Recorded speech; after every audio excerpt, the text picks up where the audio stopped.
दोस्तों एक बार फिर से स्वागत है आपका प्रजापति न्यूज में। अच्छा दोस्तों, कल्पना कीजिए आप अभी काम करना बंद कर दें, यानी अपनी जॉब छोड़ दें या फिर अपना बिजनेस बंद कर दें, तो आपको क्या लगता है आपकी सेविंग्स कितने दिनों तक चलेगी? क्योंकि दोस्तों जो सवाल अभी हमने आपसे पूछा है वो वेल्थ यानी संपत्ति की परिभाषा है, जिसके बारे में रॉबर्ट कियोसाकी ने अपनी किताब रिच डैड पुअर डैड में बहुत ही विस्तार से बताया है। और जब आप इनकी किताब के बारे में सुनेंगे तो आपके रोंगटे खड़े हो जाएंगे। आप ये जानकर हैरान हो जाएंगे कैसे उन्होंने अपने एक किताब के माध्यम से जिंदगी का वो सच लोगों के सामने रखा है जिसे लोग सालों तक स्कूल जाने के बाद भी नहीं सीख पाते। तो क्या है इस किताब में? आज मैं यानी आपका दोस्त विशाल प्रजापति आप सबको कुछ बताने वाला हूँ। बस मेरे साथ वीडियो के बिल्कुल अंत तक बने रहिए। लेकिन हाँ, वीडियो शुरू करने से पहले एक छोटी सी रिक्वेस्ट है। वीडियो के नीचे रेड कलर का सब्सक्राइब बटन दिख रहा होगा, उस पर क्लिक करके सब्सक्राइब कर लें और साइड में बेल आइकॉन भी दिख रहा होगा, उस पर भी क्लिक कर लें ताकि आपको वीडियो मिले सबसे पहले। हम आपको बता दें, रॉबर्ट कियोसाकी कोई ऐसे वैसे इंसान नहीं है, बल्कि बेस्ट सेलिंग किताब रिच डैड पुअर डैड के लेखक हैं। उसके साथ साथ मोटिवेशनल स्पीकर और बहुत बड़े इन्वेस्टर भी है जिनकी संपत्ति अरबों में है। पर ये सब कुछ अचानक से नहीं हुआ। रॉबर्ट भी हमारे और आपकी तरह साधारण परिवार से ताल्लुक रखते थे। ऐसे में सवाल ये खड़ा होता है कि एक साधारण से परिवार से ताल्लुक रखने के बावजूद रॉबर्ट इतने अमीर कैसे बने? दोस्तों, इन्होंने अपनी अमीरी के सारे राज अपनी किताब में लिखे हैं, जहां इनका जन्म अप्रैल में 1947 को हेलो हवाई में हुआ था। जिसके बाद 9 साल की उम्र में रॉबर्ट उसी पब्लिक स्कूल में पढ़ने जाते थे जहां पर शहर के अमीर लोगों के बच्चे जाया करते थे। उस दौरान रॉबर्ट को एहसास हुआ कि इनके स्कूल के अमीर बच्चे हमेशा इनसे दूर भागते हैं। इसीलिए एक दिन रॉबर्ट ने अपने पिता से पूछा, जो कि एक बहुत ही इंटेलिजेंट स्टूडेंट थे और उन्होंने पीएचडी भी कर रखी थी। लेकिन जब रॉबर्ट ने ये सवाल किया कि पिता, क्या आप मुझे बता सकते हैं कि मैं अमीर कैसे बन सकता हूँ? अब जाहिर सी बात है, रॉबर्ट के पिता के पास इस सवाल का जवाब नहीं था, क्योंकि अगर होता तो वह खुद अमीर बन चुके होते। लेकिन उन्होंने रॉबर्ट से कहा कि बेटा मेहनत करो, स्कूल में जाओ, पढ़ाई करो, अच्छे मार्क्स लाओ, ताकि तुम्हें एक सेफ और सिक्योर जॉब मिल जाएगी और तुम जिंदगी भर खुश रहोगे।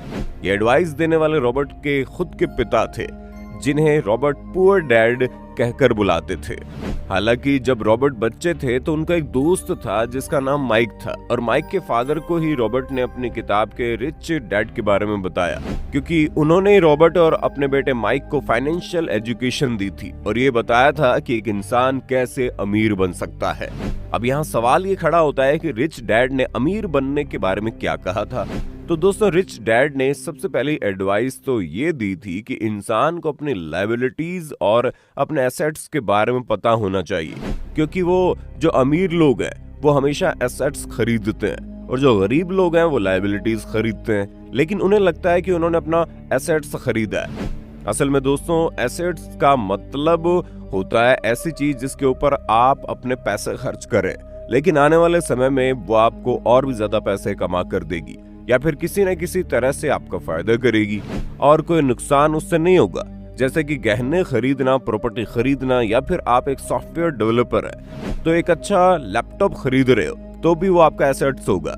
लेकिन अगर आप कोई सॉफ्टवेयर डेवलपर नहीं है और केवल फिल्में देखने के लिए लैपटॉप खरीद रहे हैं तो ये आपकी लायबिलिटी होगी, यानी ऐसी चीज जिसे आप केवल अपना शौक पूरा करने के लिए खरीदते हैं, उससे आपको कोई फायदा नहीं होता, उल्टा उसे खरीद कर आपका नुकसान होता है। जिसमें सबसे पहले तो महंगी महंगी गाड़ियां आती हैं, महंगे वाले फोन आते हैं। ये सारी चीजें खरीद कर आप अपना पैसा खर्च करते हैं और कोई भी मुनाफा आपको नहीं होता। साफ शब्दों में कहा जाए तो वो चीजें जो आपको पैसा कमा कर देती हैं या फिर आपको पैसा कमाने में मदद करती हैं या फिर फ्यूचर में आपको किसी न किसी तरीके से मदद करेंगी, वो सब कुछ आपके एसेट्स हैं, यानी कि आपकी पूंजी है। लेकिन वो चीजें जिन्हें आप फिजूल में खरीद कर पैसा खर्च करते हैं और उनसे केवल आपको ईगो सेटिस्फाई करना होता है, उसके अलावा उन चीजों का आपकी जिंदगी में कोई काम ही नहीं है, वो सब कुछ आपकी लायबिलिटीज है। इसलिए इंसान को हमेशा अपने एसेट्स पर पैसा खर्च करनी चाहिए, ना कि लायबिलिटीज पर। रिच डैड अमीर बनने के लिए अगली एडवाइस देते हैं कि इंसान को अपने पैसिव इनकम पर काम करना चाहिए, यानी कि ऐसी इनकम जो आपके सोते सोते हुए बढ़ती जाए। यानी जब हम जॉब करते हैं तो हमें सैलरी मिलती है, ये आपकी एक्टिव इनकम है, क्योंकि जब आप जॉब नहीं करेंगे तो आपको सैलरी मिलना बंद हो जाएगी। परंतु अगर आप कोई ऐसा प्रोडक्ट बना देते हैं जो एक बार बनने के बाद लगातार बिक रहा है, तो उससे होने वाली इनकम पैसिव इनकम कहलाती है, क्योंकि आपने उसके ऊपर एक बार काम किया है और वो अब आपके सोते सोते भी पैसे कमा कर दे रही है। जैसे कि हमारी वीडियोस, जिन्हें हम पूरी मेहनत के साथ बनाकर डाउनलोड कर देते हैं और फिर लोग इसे कभी भी देख सकते हैं, जिससे हमें थोड़ी बहुत इनकम हो जाती है। जरूरी नहीं है कि हर कोई YouTube पर वीडियो डालने लगे।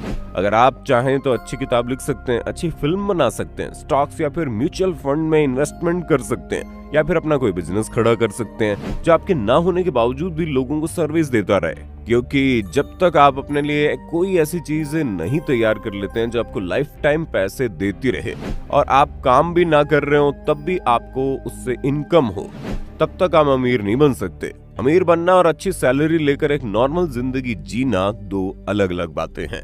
आज के टाइम में लोग सेटल होने के लिए अच्छी सैलरी वाली जॉब ढूंढते हैं, लेकिन अगर किसी को अमीर बनना होता है तो उसे ठोकरें खानी पड़ती है। और सबसे अहम बात, जब आप अमीर बनने की राह पर निकलते हैं तो कभी भी दिखावा ना करें, क्योंकि आप 100 रुपए की टी शर्ट पहन रहे हैं या 1000 रुपए की या 10,000 रुपए की टी शर्ट पहन रहे हैं, इससे किसी को कोई मतलब नहीं है। इसलिए कभी भी किसी को दिखाने के लिए पैसे खर्च ना करें, बल्कि पैसे वहां खर्च करें जहां जरूरत हो। और यही आदतें आपको आगे चलकर बहुत अमीर बनाएंगी। उम्मीद है आपको इस किताब से काफी कुछ सीखने को मिला होगा। अगर हाँ, तो इसी तरह की वीडियोस को देखते रहने के लिए चैनल को लाइक, शेयर और सब्सक्राइब करना बिल्कुल ना भूलें। और हाँ, हम फिर मिलेंगे नई वीडियो में। तब तक के लिए जय हिंद, जय भारत।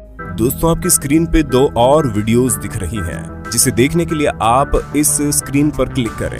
दोनों देखिएगा, बहुत अच्छी वीडियो बनी है।